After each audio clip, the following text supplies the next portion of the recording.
I'm just so happy with Tank. Right now, one of the biggest fighters in the sport of boxing. No matter where we go, he's, I've laid the blueprint on what to do. And I played a major part, and I'm supposed to play a major part in helping him grow, as far as growth. But as far as in the ring, what we've been talking about these last 12 weeks, what's very important is basically making the weight. Your weight should be made a lot earlier. So he decided to come to Las Vegas, do a 12-week training camp, and so far, everything has went great. He's been able to focus, work extremely hard. He got different looks as far as sparring, boxing. He got different looks. And the main thing is, right now, he's under 134 pounds, which is great. So I think we have like a week and something to go. I don't know how many days exactly, but I'm proud of him. And I'm proud of Leo too. Also, because a lot of people say, oh, Leo's a small guy. Let me tell something. Let me tell people about the sport of boxing. The sport of boxing is about testing yourself against the best. And if you beat the best at your weight class, you must move to another weight class. So Leo was the best at one weight class. He moved to another. He dominated. He moved to another. He dominated. And that's what this sport is about. Taking chances and taking a huge risk to be the best. I did the same thing. I was at 130. I beat the best at 130. I went to 35. I beat the best at 135. I went to 40. And at that time, the biggest name at 140 at that particular time was Arturo Gatti. Now, he probably wasn't the best fighter, but that was the biggest name. And the biggest fight to be made at 140 at that particular time was me and Arturo Gatti. So we made that fight happen. Then eventually, I couldn't get Constant Zoo for that fight to happen. The Constant Zoo fight wasn't able to happen. So you know what I did? I said, let me go to 147 and take a risk and roll the dice. I went to 47. I fought Zab. And then, of course, Zab was, I think, if I'm not mistaken, he was the last undisputed champion at 147 pounds. And then eventually I moved to 154, fought Oscar at a weight that he wanted to fight at. And then when I take a chance or a risk and go up and fight a guy, they're gonna say, oh, you know what, he's over the hill. And with the sport of boxing, and I want to say this right now about the sport of boxing. I don't want everybody at home to hear me when I say this. A belt, I'm tired and I'm at home, and this goes for any company. I don't care if it's Top Rank, if it's Golden Boy, if it's Mayweather Promotions, if it's PBC. There's too many champions in the sport of boxing right now. Too many champions. It's not a such thing as a super champion, not at all. And I'm not taking nothing away from no fighter. It's too many belts. And the reason why is too. Let me tell people what's going on in the sport of boxing, why there are so many different titles and so many different belts. People don't know you have to pay for every belt that you win, there's a sanctioning fee. So now if a fighter wins an intern belt, he has to pay a sanctioning fee. If a fighter has just the regular belt, he has to pay a sanctioning fee. Then if a fighter is a super champion, then he has to pay a sanctioning fee. This is not good for the sport of boxing. When the sport of boxing, now when a fighter fights, every fighter is a champion. Now, if you see no belts, it's like a fighter winning an amateur trophy. Everybody is a champion. Everybody got to have a belt. Now we look at the lightweight division, okay? And I want to say the fight the other day was a hell of a fight. Congratulations to the winner. He done his job. He went out there and did what he had to do. But if Devin Haney is the WBC champion at lightweight, right? And Gervonta Tank Davis is the WBA champion. Now it's safe to say that Talifimo is the champion he's the champion, the IBF and the WBO champion. But I can't knock what he has done, because I have to take my hat off to him, for what he has done. And then we talk about different fighters proving themselves. There's no different from Marquez. They gonna say, oh, Mayweather was the bigger guy. Remember, at one particular time in 1996, before I went to when I was in the Olympics, I fought at 125 and a half. It's 125 and a half because it's 57 kilograms. So in that same year, I turned professional at 130. So we can't keep talking about guys.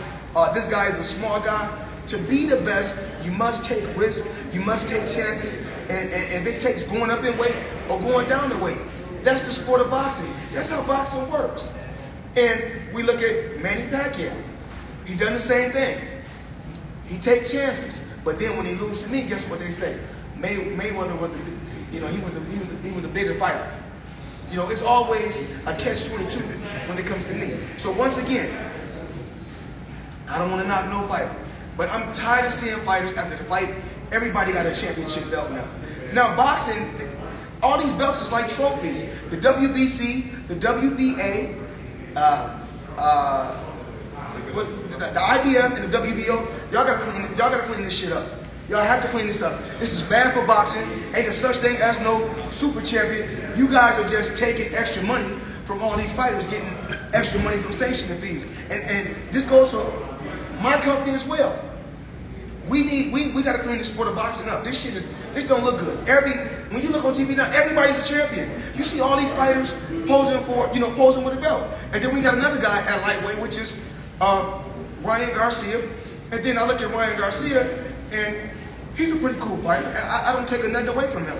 He's with Golden Boy, and I wish him nothing but the best in his career. But before you can, and I see Ryan, for an example, Ryan Garcia is one of the fighters that got in the ring holding a WBC belt and holding another belt. This is not cool for the sport. And do I think he can become world champion? Absolutely, he can become champion. Do I think he can beat Gervonta Tank Davis? Right now, as of right now, absolutely not.